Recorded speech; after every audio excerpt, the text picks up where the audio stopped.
5 seconds. Start.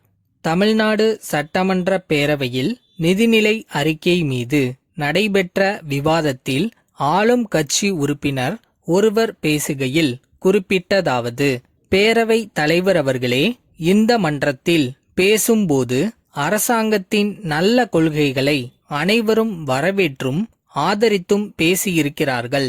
நானும் என்னுடைய கருத்துக்களை சொல்ல விரும்புகிறேன். முதலாவதாக, கல்விக் கொள்கையில் அரசு எடுத்திருக்கும் முடிவுகளை பலரும் பாராட்டினார்கள்.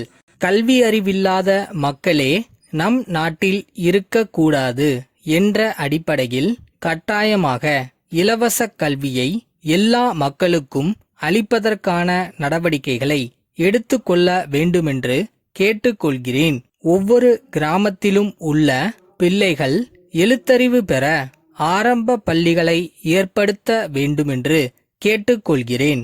ஒவ்வொரு ஆரம்ப பள்ளியிலும் 1 முதல் 5 வகுப்புகள் வரையில் உள்ள பிள்ளைகள் எழுத்தறிவு பெற பிள்ளைகளுக்கு பாடங்களை போதிக்க பெண் ஆசிரியர்களையே நியமனம் செய்ய வேண்டுமென்று கேட்டுக்கொள்கிறேன். ஒவ்வொரு வகுப்பிலும் அதிக அளவு 30 மாணவர்கள்தான் இருக்க வேண்டும்.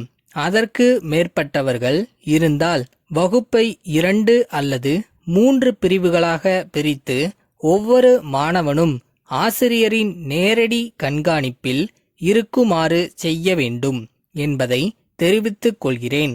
தாய்மொழியாம் தமிழ் முதலிடம் பெற வேண்டும் என்பதற்காக அரசு தக்க நடவடிக்கைகளை எடுத்துக்கொள்ள வேண்டுமென்று கேட்டுக்கொள்கிறேன். தமிழை வளர்க்க, வாழ வைக்க எல்லா வகையான வழிமுறைகளையும் ஏற்பாடுகளையும் எடுத்துக்கொள்ள வேண்டும். முதலாவதாக, தமிழ்நாட்டிலுள்ள எல்லா ஊர்களின் பெயர்களும் திருத்தமாக தமிழிலேயே எழுதப்பட வேண்டும்.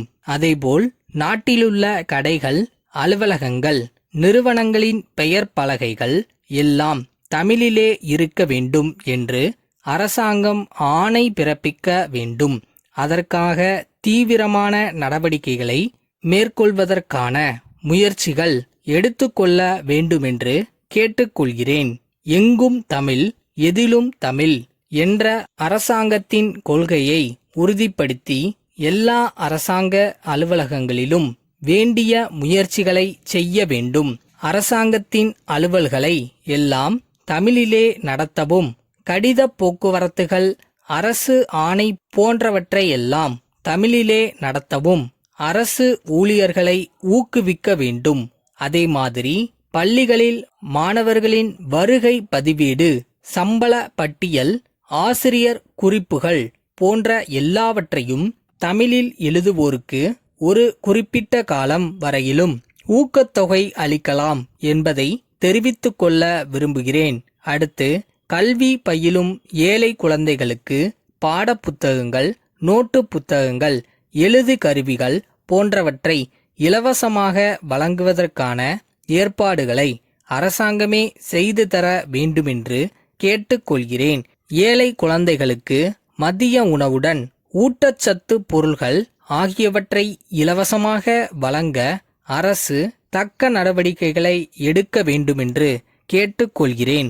மாணவர்களின் உடல் நலனை பேணி பாதுகாக்கவும், அவர்களுக்கு வைட்டமின் மாத்திரைகள் இலவசமாக வழங்கவும் ஏற்பாடு செய்ய வேண்டுமென்று கேட்டுக்கொள்கிறேன். அடுத்தபடியாக, நம்முடைய நாடு விவசாய நாடாக இருப்பதால் இங்குள்ள மக்கள் எல்லோருமே விவசாயத்தையே முக்கிய தொழிலாக கொண்டிருக்கிறார்கள். ஆண்டில் ஒரு சில மாதங்களுக்குத்தான் அவர்களுக்கு வேலை கிடைக்கிறது. மற்ற நாட்களில் வேலை வாய்ப்பின்றி மிகவும் கஷ்டப்படுகிறார்கள். இங்கே கிராமப்புறங்களில் பெரிய பெரிய தொழிற்சாலைகள் ஏதுமில்லை. ஆகவே தொழிற்பேட்டைகளை ஆங்காங்கு உருவாக்கி பல தொழில்களில் பயிற்சி அளித்தால் தொழில் வளர்ச்சி பெருகும். மக்களுடைய வாழ்க்கை தரமும் உயர்ந்து காணப்படும். மேலும் அவர்களுக்கு மிக மிக தேவையான உணவுப் பொருள்கள் மற்றும் அத்தியாவசிய வீட்டுப் பொருள்கள் கிடைக்க வழி செய்ய வேண்டும். விவசாயிகளுக்கு தேவையான தரமான விதை, உரம் பூச்சிக்கொல்லி மருந்துகள் போன்றவை எளிதில் கிடைக்க ஏற்பாடுகளை செய்ய வேண்டுமென்று கேட்டுக்கொள்கிறேன்.